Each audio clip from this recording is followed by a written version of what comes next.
ಸ್ನೇಹಿತರೆ ನಮಸ್ಕಾರ. ವಿಶೇಷ ಕಾರ್ಯಕ್ರಮಕ್ಕೆ ಸ್ವಾಗತ. ನಾನು ಹೇಮಂತ್ ಸಂಪಾಜೆ. ರಾಜ್ಯದಾದ್ಯಂತ ಭಾರೀ ದೊಡ್ಡ ಸುದ್ದಿಯಾಗಿದ್ದು ಕಳೆದ ಒಂದು ವರ್ಷದ ಹಿಂದೆ ನಿಮಗೆಲ್ಲರಿಗೂ ಗೊತ್ತಿರ್ಬೋದು.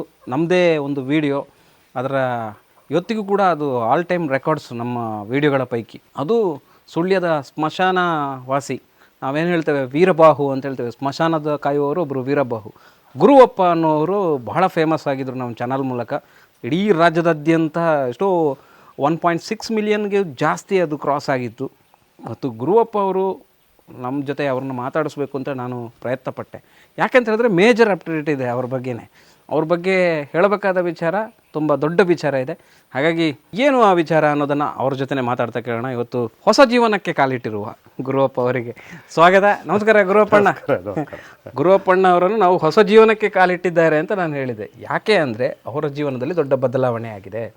ಗುರುವಪ್ಪ ಅವರು ಸ್ಮಶಾನವನ್ನು ಬಿಟ್ಟು ಈಗ ಕೃಷಿಯತ್ತ ಒಲವನ್ನು ಹೊಂದಿದ್ದಾರೆ. ಯಾಕೆ ಅಂತ ನಾವು ಗುರುವಪ್ಪಣ್ಣ ಹತ್ರ ಕೇಳುವ. ಗುರುವಪ್ಪಣ್ಣ, ಈಗ ನೀವು ಬಹಳ ದೊಡ್ಡ ಸುದ್ದಿಯಾದವರು. ಗುರುವಪ್ಪ ಅವರಿಗೆ ಚಾಲೆಂಜ್ ಮಾಡಲಿಕ್ಕೆ ತುಂಬ ಜನ ಬಂದರು ಅಲ್ಲ. ಈಗ ಗುರುವಪ್ಪಣ್ಣವರು ಸ್ಮಶಾನ ಬಿಟ್ಟಿದ್ದಾರೆ. ಯಾಕೋಸ್ಕರ ಸ್ಮಶಾನವನ್ನು ಬಿಟ್ರಿ? ನನಗೆ ಸಂಬಳ ಇಲ್ಲ, ಅಲ್ಲಿ ಸಂಬಳ ಇಲ್ಲ. ಬಾಡಿ ಬಂದರೆ ಮಾತ್ರ 1,000 ಕೊಡ್ತಾರೆ. ಅದಕ್ಕೋಸ್ಕರ ನನಗೆ ಸಂಬಳ ಕೊಡ್ಬೇಕಂತ ಹೇಳುವಾಗ ಅವ್ರು ಕೊಡಲಿಲ್ಲ. ನನಗೆ ಬೇಡ ಅಂತ ಬಿಟ್ಟು ಅಷ್ಟೇ, ಕೆಲಸವನ್ನು ಬಿಟ್ಟುಬಿಟ್ಟಿರಿ. ಓಕೆ, ಈಗ ಏನು ಕೆಲಸ ಮಾಡ್ತಾ ಇದ್ರಿ? ಏನು ಹೊಸ ಕನಸು ಏನು ನಿಮ್ಮದು? ಹೊಸ ಅಡ್ವೆಂಚರ್ ಏನು ಅಂತ? ರಬ್ಬರ್ ಟ್ಯಾಪಿಂಗ್, ಸ್ವಲ್ಪ ತೋಟ ಮತ್ತೆ ಗೇರು ಬೀಜ, ಕೊಕ್ಕ ಎಲ್ಲ ಸಿಗ್ತದೆ. ತೆಂಗಿನ ಮರ ಉಂಟು. ಇದಂತ ಲೀಸಿಗೆ ಮಾಡ್ಕೊಂಡಿದ್ದೀರಿ. ಈಗ ನೀವು ಸ್ಮಶಾನದಲ್ಲಿ ಕೆಲಸ ಮಾಡಿದವರು ಎಷ್ಟು ವರ್ಷಗಳ ಕಾಲ ಕೆಲಸ ಮಾಡಿದ್ರಿ? 5 ವರ್ಷ ಮಾಡಿದ್ದೇನೆ. 5 ವರ್ಷಗಳ ಕಾಲ ಎಷ್ಟೋ ದೇಹಗಳನ್ನು ಸುಟ್ಟಿದ್ದೀರಿ. ಎಷ್ಟೋ ಲೆಕ್ಕನೇ ಇಲ್ಲಲ್ಲ. ಇಡೀ ಸುಳ್ಯ ತಾಲೂಕಿನ ಒಂದಷ್ಟು ಬಾಡಿಗಳು ಅಲ್ಲೇ ಬರ್ತಾ ಇತ್ತು. ಈಗ ಆ ಕೆಲಸಕ್ಕೂ ಈ ಕೆಲಸಕ್ಕೂ ಏನು ವ್ಯತ್ಯಾಸವನ್ನು ಕಾಣ್ತಾ ಇದ್ದೀರಿ ನೀವು? ವ್ಯತ್ಯಾಸ ಕಾಣ್ತದೆ. ಇದುವೇ ನನಗೆ ಒಳ್ಳೇದು ಅಂತ ಕಾಣ್ತದೆ. ಇದೇ ಒಳ್ಳೇದು ಅಂತೇಳಿ. ಏನಾದರೂ ದಿನಕ್ಕೆ ಒಂದು 500 ರೂಪಾಯಿ ಸಿಗ್ಬೋದಲ್ಲ ಕೆಲಸ ಮಾಡಿದರೆ? 500 ರೂಪಾಯಿ ಸಿಗ್ತದಲ್ಲ. ಅಲ್ಲಿ ಏನಿಲ್ಲ, ಬಾಡಿ ಯಾವಾಗ ಬರ್ತದೆ, ಯಾರು ಸಾಯ್ತಾರೆ ಅಂತ ಕಾಯ್ಬೇಕು. ದಿವಸ ನಿಮಗೆ ಸಮಾಧಾನ. ಬಾಡಿ ಬಂದರೆ ಮಾತ್ರ ನಿಮಗೆ ಸಮಾಧಾನ ಸಿಗ್ತಾ ಇತ್ತು. ಆದರೂ ಗುರುವಪ್ಪಣ್ಣ ಹೇಳಿದ ಮಾತು ನಮ್ಗೆ ಅವತ್ತಿಗೂ ನೆನಪಿದೆ, ಇವತ್ತಿಗೂ ನೆನಪಿದೆ. ಗುರುವಪ್ಪ ಅವರು ಯಾವತ್ತೂ ಎಲ್ಲೂ ಸುಳ್ಳು ಹೇಳಿದವರಲ್ಲ. ಕುಡಿಯುವ ಚಟ ಇಲ್ಲ, ಯಾವುದು ಕೂಡ ಇಲ್ಲ. ಗುರುವಪ್ಪ ಅವರು ಸೀದಾ ಸಾದಾ ವ್ಯಕ್ತಿ. ಈವಾಗ ಗುರುವಪ್ಪಣ್ಣವರು ಅವತ್ತು ಹೇಳಿದ ಮಾತು ಒಂದು ಏನಂತ ಹೇಳಿದ್ರೆ, ನಾನು ದೆವ್ವ ಪ್ರೇತಗಳನ್ನು ಕಂಡೆ ಅಂತೇಳಿ. ಅದೇ ತುಂಬ ಸದ್ದು ಮಾಡಿದ ವಿಷಯ ಅಲ್ಲ. ಗುರುವಪ್ಪ ಅವರು ತುಂಬ ಜನ ಹೇಳಿದ್ರು ಸುಳ್ಳು ಆಗಿರ್ಬೋದು ಅಂತ. ಏನದು ನಿಜ? ನಿಮ್ಮ ಪ್ರಕಾರ ನೀವು ಅವತ್ತು ಹೇಳಿದ ಮಾತಿಗೆ ಬದ್ಧರಾಗಿದ್ದೀರಿ ತಾನೇ ಈಗಲೂ? ನೀವು ಕಂಡದ್ದು? ಹೌದು, ನೋಡಿದ್ದೇನೆ. ಎಷ್ಟೋ ಸಲ ನೋಡಿದ್ದೀರಿ. ಈ ಪ್ರಪಂಚದಲ್ಲಿ ಪಾಸಿಟಿವ್ ಹೇಗೆ ಉಂಟು ಹಾಗೆ ನೆಗೆಟಿವ್ ಕೂಡ ಇರ್ತದೆ. ಗ್ಯಾರಂಟಿ ಅದು ನಾವು ಸುಟ್ಟು ಈ ಮನೆಯಲ್ಲಿ ಹೋಗಿ ಕಾರ್ಯಕ್ರಮ ಎಲ್ಲ ಮಾಡ್ತೇವಲ್ಲ, ಹೌದು, ಅವರದ್ದು ಅಷ್ಟು ಇರುವುದಿಲ್ಲ. ಯಾರ್ದು? ಈ ಗುಡ್ಡೆಯಲ್ಲಿ ಹಗ್ಗ ಹಾಕಿಕೊಂಡು ವಿಷ ಕುಡಿದು ಎಲ್ಲ ಸಾಯ್ತಾರಲ್ಲ, ಅನಾಥ ಬಾಡಿ ಎಲ್ಲ ಇರ್ತದಲ್ಲ, ಅವರದ್ದು ಜಾಸ್ತಿ ತಿರುಗಾಡ್ತಾ ಇರ್ತದೆ. ಆತ್ಮಗಳಿರ್ತವೆ. ನೀವು ಅದನ್ನು ನಂಬ್ತೀರಿ? ನೋಡಿದ್ದೇನೆ, ನಾನು ಕಣ್ಣಲ್ಲಿ ನೋಡಿದ್ದೇನೆ. ತುಂಬ ಜನ ಇದೆಲ್ಲ ಸುಳ್ಳು, ಗುರುವಪ್ಪಣ್ಣ ಕುಡಿಯುವುದು, ಸಿಗರೇಟ್ ಸೇದುದು, ಬೀಡಿ ಸೇದುದು. ಬೀಡಿ ಮಾತ್ರ ಒಂದು, ಬೀಡಿ ಮಾತ್ರ ಜೀವನದಲ್ಲಿ, ಬೀಡಿ ಮಾತ್ರ. ಸಿಗರೇಟ್ ಇದು ಬೇರೆ ಕುಡಿಯುವ ಚಟ ಯಾವುದಿಲ್ಲ. ಈಗ ತುಂಬ ಜನರ ಅಭಿಪ್ರಾಯ ಇಲ್ಲ ಅಂತ, ಕೆಲವ್ರದ್ದು ಉಂಟು ಅಂತೇಳಿ. ಹಾಗಾದ್ರೆ ಅವರಿಗೆ ಹೋಗಿ ಮಲಗಬಹುದಲ್ಲ, ಅಲ್ಲಿ ಒಳ್ಳೆ ದಿವಸ ಹೋಗಿ ಮಸಣದಲ್ಲಿ ಮಲಗಿ ನೋಡ್ಲಿ, ಆಗ ಗೊತ್ತಾಗ್ತದೆ. ಒಳ್ಳೆ ದಿವಸ ಮಲಗಬೇಕು, ಮತ್ತೆ ಮಂತ್ರ ಮಾಡಿಕೊಂಡು ಮಲಗಲಿಕ್ಕೆ ಬಾರ್ದು, ನೀಟಾಗಿ ಹೋಗಬೇಕು. ಹಾಗೆ ಹೋಗಿ ಮಲಗಲಿ, ಒಳ್ಳೆ ದಿವಸ ಎಲ್ಲ ಮಲಗಬೇಕು ಅಲ್ಲಿ, ಆಗ ಗೊತ್ತಾಗ್ತದೆ ಉಂಟಾ ಇಲ್ಲೋ ಅಂತ ಕಂಡು ಹಿಡಿಲಿಕ್ಕೆ ಆಗಲೇ ಸಂದರ್ಭ. ಹೌದು, ಮತ್ತೆ ಯಾವಾಗಲೂ ಬರೋದಿಲ್ಲ. ನಿಮ್ಮ ಅನುಭವ ನೀವು ತೊಮ್ಮೆ ಹೇಳ್ಕೊಂಡ್ರಿ. ಈಗ ಅದಾದ್ಮೇಲೆ ನಿಮಗೆ ಮತ್ತೆ ಸಹ ಅನುಭವ ಆಯ್ತಾ? ನಾವೆಲ್ಲ ವಿಡಿಯೋ ಎಲ್ಲ ಮಾಡಿದಾಗ ನೀವು ಹಂಚ್ಕೊಂಡಿದ್ರಿ. ಆದ್ಮೇಲೆ ನಿಮಗೆ ಒಳ್ಳೊಳ್ಳೆ ದಿವಸ ಆಗಿದೆ. ಯಾವ ಥರ ಆಯಿತು? ಅದೇ ಬರುವುದು, ಹೋಗುದು, ಕೂಗುದು, ಆರ್ಭಟ ಕೊಡುದು ಎಲ್ಲ ಕಾಮನು. ಸ್ಮಶಾನದಲ್ಲಿ ವಾಸ ಮಾಡೋದು ಅಂತಿದ್ರೆ ಸುಲಭ ಇಲ್ಲ. ಮತ್ತೆ ಮಲಗಿ ನೋಡಬೇಕು, ಆಗ ಗೊತ್ತಾಗ್ತದೆ. ತುಂಬ ಕಂಡಿದ್ದೀರಿ ನೀವು ಅಂತದನ್ನೆಲ್ಲ? ಕಂಡಿದ್ದೇನೆ, ಆದರೆ ನನ್ನ ಎದುರು ಬರೋದಿಲ್ಲ. ನಿಮಗೇನು ತೊಂದರೆ ಮಾಡಲಿಲ್ಲ? ಇಲ್ಲ, ಮಾಡಲೇ ಇಲ್ಲ. ಅದೇ ಒಂದು ಫಸ್ಟಿಗೆ ನಾನು ಹೋದ ಫಸ್ಟಿಗೆ ಒಂದು ಕಾಲು ಹಿಡಿದಿದ್ದೆ ಅಷ್ಟೇ, ಫಸ್ಟಿಗೆ ಪ್ರೇತ. ಆನಂತರ ಎದ್ದು ನಾನೇ ಎದುರಿಸಿದೆ, ಅದರ ಬೆಲೆ ಇಲ್ಲ, ನನ್ನನ್ನು ಮುಟ್ಲಿಲ್ಲ. ಆಮೇಲೆ ನಿಮಗೆ ಯಾವತ್ತೂ ತೊಂದರೆ ಆಗಿಲ್ಲ ಅಲ್ಲಿ. ಗುರುಪ್ಪ ಅವರೇ, ಈ ವಿಡಿಯೋ ನಮ್ಮಲ್ಲಿ ಅವತ್ತು ಆದಮೇಲೆ ತುಂಬ ಜನ ನಿಮಗೆ ಕರೆ ಮಾಡಿರಬೇಕಲ್ಲ? ಮಾಡಿದ್ದಾರೆ ಅವರಿಗೆ. ತುಂಬ ಜನ ಕಾಲ್ ಮಾಡಿದ್ದಾರೆ. ಯಾರಾದರೂ ನಿಮಗೆ ಹೇಳಿದ್ರೆ ಗುರುಪ್ಪ ಇದೆಲ್ಲ ಸುಳ್ಳು, ನೀನು ಯಾಕೆ ಹೀಗೆಲ್ಲ ಹೇಳಿದಿ ಅಂತ? ಅದು ಹಾಗೆ ಕಾಲ್ ಮಾಡಲಿಲ್ಲ. ಇಲ್ಲ ಇಲ್ಲ, ಹೀಗೆ ಹೌದಾ ಅಂತ ಕುತೂಹಲಕ್ಕೆ ಫೋನ್ ಮಾಡಿದ್ದಾರೆ. ಹಾಗಾದರೆ ಕುತೂಹಲ ಏಕೆ ಇಲ್ಲ, ಏಕೆ ಬರೋದಿಲ್ಲ ಅಂತೆಲ್ಲ ಹೇಳಿದ್ದಾರೆ. ಏಕೆ ಬಿಟ್ಟಿತ್ತು, ಸುಳ್ಳು ಅಂತ ಹೇಳಿ ಯಾರು ಫೋನ್ ಮಾಡಿಲ್ಲ.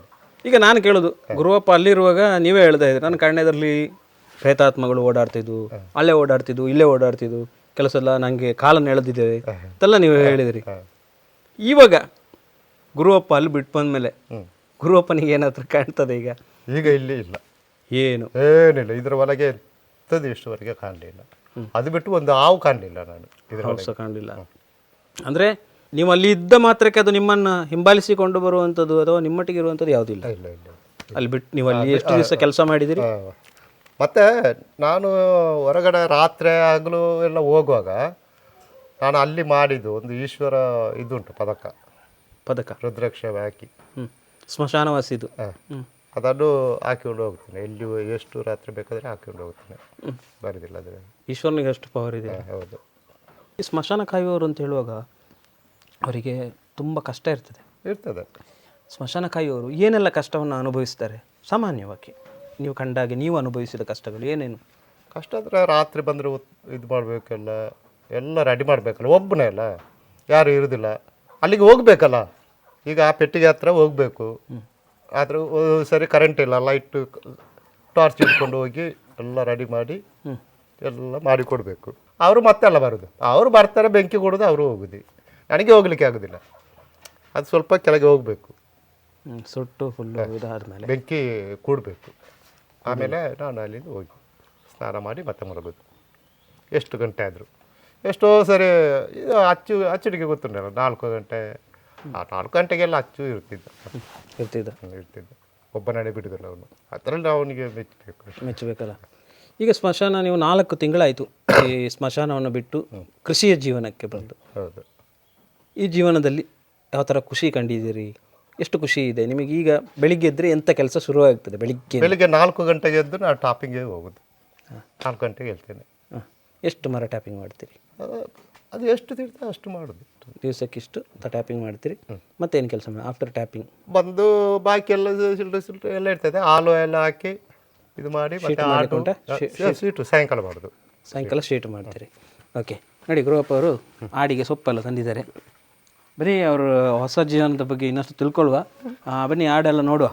ನೋಡಿ, ಕೋಳಿ ಎಲ್ಲ ಸಾಕಿದ್ದೀರಾ? ಕೋಳಿ ಅಲ್ಲಿ ಮಸರದಲ್ಲಿ ಇದ್ದದ್ದು ಅವತ್ತು ಇದ್ದದ್ದು ಇವತ್ತು ಇಲ್ಲಿ ಉಂಟು. ಓಹೋ, ಸ್ಮಶಾನದಲ್ಲಿದ್ದ ಕೋಳಿ ಇವತ್ತು ಇಲ್ಲಿ ಇದೆ. ನೋಡಿ, ಇಲ್ಲೇ ಇದೆ. ಅದನ್ನು ಕೂಡ ಒಟ್ಟಿಗೆ ತಗೋದಿದ್ದಾರೆ. ಇದು ಎಂತಕ್ಕೆ ಕೋಳಿ? ಇದು ನಿಮಗೆ ಯಾಕೆ ಸಾಕ್ತೀರಿ? ಬೆಳಿಗ್ಗೆ ಕೂಗ್ತದೆ, 4 ಗಂಟೆಗೆ ಕೂಗ್ತದೆ. ನಿಮಗೆ ಕೋಳಿ ಕೂಗೋ ಸೌಂಡ್ ಬರಬೇಕು. ಹೌದು, ಅಲ್ರಾಮ್ ಅಲ್ಲ? ಹೌದು. ಗುರುಪ್ಪ ಅವರೇ, ಈಗ ನಿಮಗೆ ಇಷ್ಟೆಲ್ಲ ನೀವು ಕಷ್ಟ ಬಂದಿದ್ದೀರಿ, ಏನು ಈಗ ನೀವು ಇಷ್ಟೆಲ್ಲ ಮಾಡಿದ ಮೇಲೆ ನಿಮಗೆ ಏನು ಇದು ಸಿಗ್ಲಿಲ್ವಾ? ಒಂದು ಸರ್ಕಾರದವರು ಏನಾದರೂ ಒಂದಿಷ್ಟು ಕಷ್ಟಪಟ್ಟ ವ್ಯಕ್ತಿಗೆ ಕೊಡ್ತಾರಲ್ಲ, ಒಂದು ಸ್ವಲ್ಪ ಹೆಲ್ಪ್ ಮಾಡ್ತಾರಲ್ಲ, ಏನು ಮಾಡಲಿಲ್ಲ? ಯಾರು ಮಾಡಲಿಲ್ಲ. ಇಲ್ಲ, ಯಾರು ಮಾಡಲಿಲ್ಲ. ಇಲ್ಲ. ಯಾರೊಬ್ಬರು ಮಾಡಲಿಲ್ಲ. ಹೆಲ್ಪ್ ಮಾಡಲಿಲ್ಲ. ಓಕೆ. ಇಲ್ಲಿಂದ ಹೇಗೆ ಇದು? ಇಲ್ಲಿ ಆಡು ಒಳಗೆ ಉಂಟಾ? ಇಲ್ಲಿ ಉಂಟು. ಓಹೋ, 2 ಆಡುಗಳಿದ್ದಾವೆ ನೋಡಿ, ಗುರುವಪ್ಪ ಅವರು ಸಾಕಿರುವ ಆಡುಗಳು. ಅದೀಗ ಗುರ್ತ ಸಿಗದೇ ಇದ್ರೆ ಹೀಗೆ ಮಾಡ್ತವ? ಹೌದು. ಸಣ್ಣ ಮರಿ ಅಲ್ಲ, ದೊಡ್ಡ ಜಾತಿ. ದೊಡ್ಡ ಜಾತಿ ಅಲ್ಲ, ಸಣ್ಣ ಮರಿ. ಫುಲ್ ಒದ್ದಾಡಿ ಬಿಡ್ತವ? ಹೌದು. ನೋಡಿ, ಗುರುವಪ್ಪ ಅವರು ಶ್ರಮಜೀವಿ. ಅವರ ಕೆಲಸ ಆಯಿತು, ಅವರಾಯಿತು. ಸ್ಮಶಾನದಲ್ಲಿ ಇರುವಾಗ ಫುಲ್ಲು ದೇಹಗಳನ್ನು ಸುಟ್ಟು ಎಲ್ಲ ದೇಹಗಳನ್ನು ಸುಡ್ತಾ ಇದ್ರು, ಶವ ಸಂಸ್ಕಾರವನ್ನು ಮಾಡ್ತಾ ಇದ್ರು. ಇವಾಗ ಸಂಪೂರ್ಣವಾಗಿ ಕೃಷಿಯಲ್ಲಿ ತೊಡಗಿಕೊಂಡಿದ್ದಾನೆ.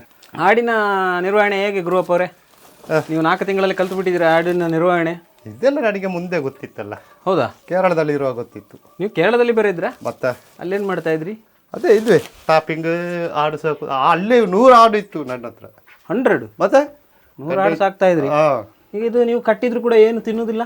ತಿಂತದೀಗ. ಅದು ನಿಮ್ಮನ್ನು ನೋಡಿ. ಈಗ ನಮ್ಮನ್ನು ನೋಡಿದ್ರೆ ಅದು ಬೆಳಿಗ್ಗೆ ಕಡಲೆ ಕೊಡುದು, ಒಂದು ಬೆಳಿಗ್ಗೆ ಕಡಲೆ ನೀರಿಗೆ ಹಾಕಿ ಕೊಡುದು. ಸದ್ಯಕ್ಕೆ ಈಗ ಸುರಾದಸ್ತೆ ಆರಂಭ. ಇದೀಗ ಆಡಿನ ಸಂಖ್ಯೆಯನ್ನು ಜಾಸ್ತಿ ಮಾಡುವ ಪ್ಲಾನ್ ಉಂಟು. ಉಂಟು, ಜಾಸ್ತಿ ಮಾಡ್ಬೇಕು. ಇದರಲ್ಲಿ ಫುಲ್ ಮಾಡಬೇಕು. ಇದರಲ್ಲಿ ಫುಲ್ ಆಡು.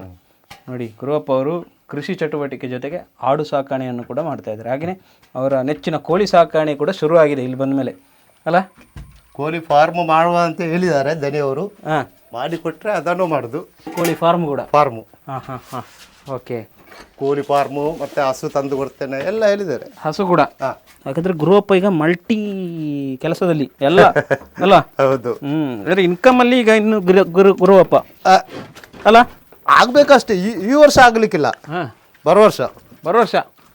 ಬರೋ ವರ್ಷಕ್ಕೆ ಇದು ಅಡಿಕೆ, ಗೇರು ಬೀಜ ಮರ ನೋಡಿ ಅಲ್ಲಿ ಗೇರು ಬೀಜ ಒಳ್ಳೆವರೆಗೂ ಉಂಟು. 10 ಗಂಟೆ ಗೇರು ಬೀಜ ಅಂತೂ ನೀವು ಎಲ್ಲ ರೆಡಿ ಆಗ್ತಾ ಇದ್ದೀರಿ ಈಗ ಅಲ್ಲ. ಏನು ಗುರುವಪ್ಪನಿಗೆ ಹೊಸ ವಿಷಯ ಏನಲ್ಲ, ಇದು ಹಳೆದೇ ಅಲ್ಲ. ಹೌದು. ಅದೇನು ಗುರುವಪ್ಪ ಅವರೇ ಗಿಡ ಎಲ್ಲ ನೆಟ್ಟು ಇದು ಮಾಡಿ ಇಟ್ಟಿದ್ದೀರಿ? ಇದು ಚಿಪ್ಪುಲಿ ಗಿಡ. ಹಾಂ ಹಾಂ, ಒಳ್ಳೆ ಮೆಣಸಿಗೆ. ಒಳ್ಳೆ ಮೆಣಸು ಗಿಡ ಅಲ್ಲ ಇದು? ಅದರ ಇದಾ ಖಾಲಿ ಚಿಪ್ಪಲಿ ಮಾತ್ರ. ಹಾಂ, ಮೆಣಸು ಇದು ಮಾಡಬೇಕಷ್ಟೇ. ಹಾಂ, okay okay okay okay. Ready ಮಾಡ್ತಾ ಇದ್ದೀರಿ ಈಗ, ಇದೆಲ್ಲ ರೆಡಿ ಆಗ್ತಾ ಇದೆ ಈಗ. ಒಂದು ಕಟ್ಟಿ ನೋಡಿದಷ್ಟು ಇದು. ಓಹ್, ಬೆಂಡು ಕಟ್ಟಿದ್ದ? ಬೆಂಡು. ಹಾಂ ಹಾಂ ಹಾಂ ಹಾಂ ಹಾಂ, ಕಸಿ ವಿಧಾನ ಅದೆಲ್ಲ ಮೇಲೆಗಡೆ ಹಾಕ್ಲಿಕ್ಕೆ? ಮೇಲೆಗಡೆ. Okay okay. ಮರ ಉಂಟಲ್ಲ ಹಾಕುವಂತ, ತೆಂಗಿನ ಮರಕ್ಕೆ ಎಲ್ಲ. ನೋಡಿ ಗುರುವಪ್ಪ ಅವರ ಹೊಸ ಜೀವನ, ಹೊಸ ಒಂದು ಬದುಕು.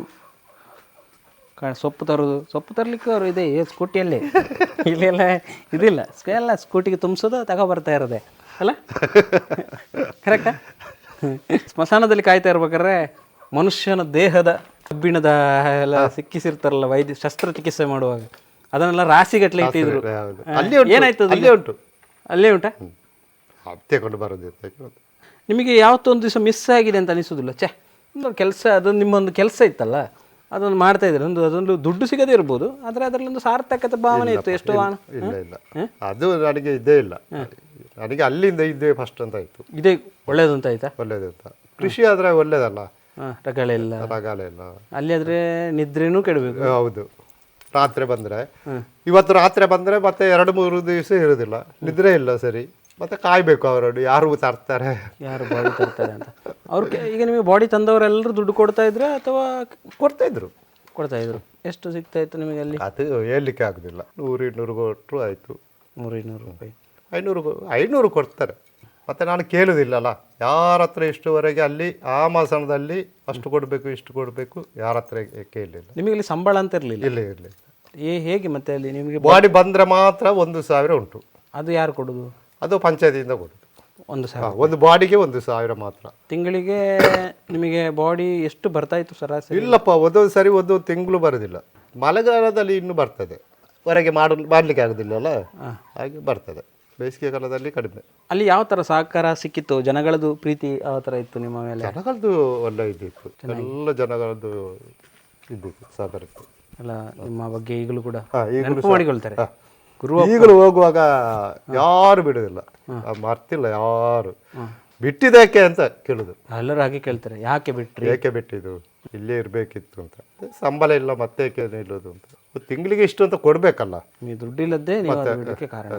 ಇನ್ನೊಂದು ಆ ಕೆಲಸಕ್ಕೆ ಹೋಗ್ಲಿಕ್ಕೆ ಬಾರದು ಅಂತ ತೀರ್ಮಾನ ಮಾಡಿದ್ರೆ? ಇಲ್ಲಿ ಬಂದ ಮೇಲೆ, ಈಗ ಲೇಸಿಗೆ ಮಾಡಿದ ಮೇಲೆ ಹೋಗ್ಲಿಕ್ಕೆ ಆಗುದಿಲ್ಲ ಅಲ್ಲ. ಆಗುದಿಲ್ಲ ಅಲ್ಲ, ಫ್ಯೂಚರ್ ಅಲ್ಲಿ ಹೇಳಲಿಕ್ಕೆ ಆಗುದಿಲ್ಲ. ಮತ್ತೆ ಅಂತೂ ನಿಮ್ಮ ಮನಸ್ಸಲ್ಲಿ ಪೂರ್ಣವಾಗಿ ನೀವು ಬಿಟ್ಟಾಗಿಲ್ಲ ಅಲ್ಲ. ಆದ್ರೂ ಅದೊಂದು ಪುಣ್ಯದ ಕೆಲಸ ಯಾರು ಮಾಡುದಿಲ್ಲ.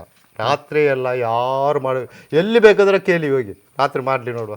ಇಲ್ಲಿ ಸುಳ್ಯದಲ್ಲಿ ಅಚ್ಚು ಮತ್ತು ನಾನು ಮಾತ್ರ ರಾತ್ರಿ ಮಾಡಿದಲ್ಲದೆ, ಮಡಿಕೇರಿಯಲ್ಲಿ ಮಾಡುದಿಲ್ಲ, ಪುತ್ತೂರಲ್ಲಿ ಇಲ್ಲ, ಬೇರೆ ಎಲ್ಲಿ ಮಾಡ್ತಾರೆ.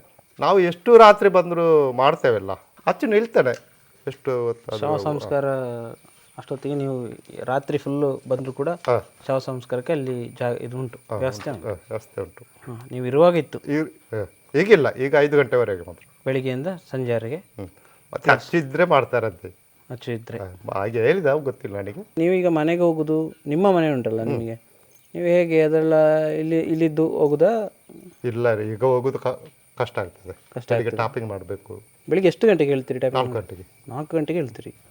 4 ಗಂಟೆಗೆ ಎದ್ದು ಟ್ಯಾಪಿಂಗ್, ರಾತ್ರಿ ಬೇಗ ಮಲ್ಕೊಳ್ತೀರಿ. ಎಲ್ಲಿ ನಿಮ್ಮದು ಇದೆಯಾ? ಅಲ್ಲ, ಅಲ್ಲಿ ನೀವೆಲ್ಲಿ ಮನೆ? ಹಾಂ, ಇದೇ ಮನೆಯಲ್ಲಿ ನಿಮಗೆ ವಾಸ. ನೋಡಿ ಗುರು, ಎಲ್ಲ ಸೌಕರ್ಯ ಉಂಟು, ಎಲ್ಲ ಸೌಕರ್ಯ ತೆಗೆದು ಕೊಟ್ಟಿದ್ದಾರೆ. ಎಲ್ಲಿ ಬೇಕಾದ್ರೆ ಮಾಡ್ಕೊಳ್ಬೋದು. ಸುಮಾರು ರೂಮ್ ಉಂಟು ಅಲ್ಲ. ಒಂದು ಕಾಲದ ಮನೆ ಇದು ಅಲ್ವಾ? ಗುರುವಪ್ಪ ಅವರು ತುಂಬ ಬದಲಾಗಿದ್ದಾರೆ, ಹಾಗೆ ಕೃಷಿಕರಾಗಿ ಪರಿವರ್ತನೆಯಾಗಿದ್ದಾರೆ. ಸ್ಮಶಾನದ ನೆನಪುಗಳಷ್ಟೇ ಇವತ್ತು ಗುರುವಪ್ಪನೊಟ್ಟಿಗೆ ಉಳಿದಿದೆ. ಗುರುವಪ್ಪ ತನ್ನ ಹೊಸ ಜೀವನದಲ್ಲಿ ಯಶಸ್ಸು ಕಾಣಲಿ ಅನ್ನೋದು ನಮ್ಮೆಲ್ಲರ ಆಶಯ. ಹಾಗೆ ನೋಡ್ತಾ ಇರುವವರು, ವೀಕ್ಷಕರು ಎಲ್ಲರೂ ಕೂಡ ಹಾಗೆ ಭಾವಿಸ್ತಾರೆ. ನಿಮ್ಗೊಂದು ಒಳ್ಳೇದಾಗಲಿ ಅಂತ ಎಲ್ಲರೂ ಹಾರೈಸ್ತಾ ಇದ್ದಾರೆ. ನೀವೇನು ಹೇಳ್ತೀರಿ ಜನಗಳಿಗೆ? ಲಾಸ್ಟು ನಿಮ್ಮನ್ನಷ್ಟೆಲ್ಲ ಬೆಂಬಲಿಸಿದ್ದಾರೆ, ಕೆಲವರು ಟೀಕೆ ಮಾಡಿರ್ಬೋದು, ಅದೆಲ್ಲ ಇರ್ತದೆ. ಆದರೂ ಕೂಡ ಇರ್ತದೆ ನೀವು ನಿಮ್ಮ ಅನಿಸಿಕೆಗಳನ್ನು ಬಹಳ ನೇರವಾಗಿ ಅವತ್ತು ಹಂಚಿಕೊಂಡದ್ದು.